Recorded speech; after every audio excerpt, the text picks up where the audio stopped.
Let's go! Woohoo! She's ticking, but she's alive.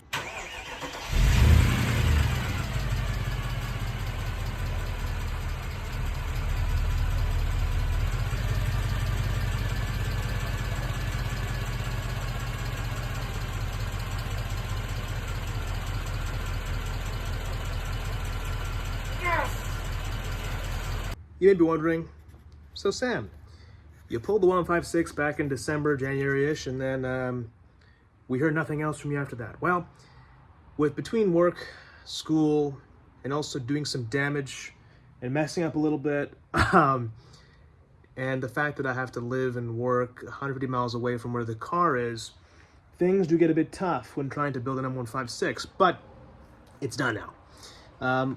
The engine itself is done. The car needs to be put back together still. That'll happen later this week. But long story short is it's back. Have not forgot about you guys or making videos.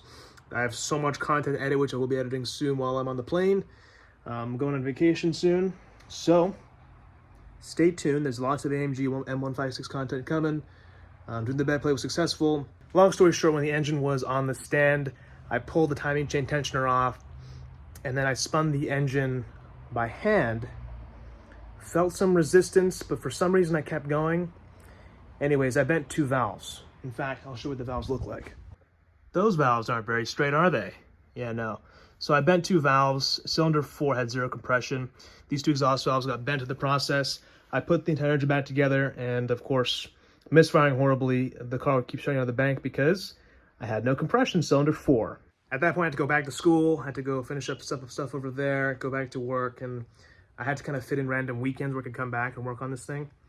Took the head off eventually about a month after. I figured out that was the issue. Didn't think I'd be doing this, but here we are. Yeah, great stuff. Got the cylinder head off. Why, you may be asking? Well, because I screwed up. Pretty noticeable gap there on both the exhaust ones. Intake ones seem fine. So everyone else, these are all fine. All had good compression. Just cylinder 4. And then only today, or this last few days rather, I've replaced those valves, lapped them, sealed them, nicely seated with some new valve stem seals, put the head back on yesterday morning, and today around noon was the first start successfully. So super happy about that. I was pretty nervous that there was gonna be some more damage, but so far so good. Starts up. It makes some terrible ticking, as you probably heard in that video. That's just because the lifters have been sitting for 3 months with 0 oil pressure. So they'll take some time to build that pressure back up. The oil has a ton of engine assembly lube still in there, so I gotta drain that, even though it's fresh oil, it was fresh oil, plus whatever debris is in the engine from me rebuilding it in my garage. So we'll be doing that soon. But later this week, hopefully, I will have the car roadworthy once again, and just gotta test it out, make sure it's working properly. Top off transmission, figure out cooling system stuff and whatnot. But yeah, just a quick update for you guys so you guys know what's going on. And you should expect some more videos soon. There has been a lack of videos this last few months, and that's probably because of just being busy with school.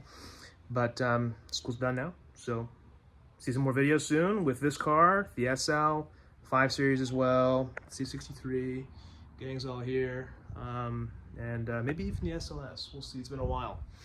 But yeah, quick video for you guys, and yeah, see you guys soon.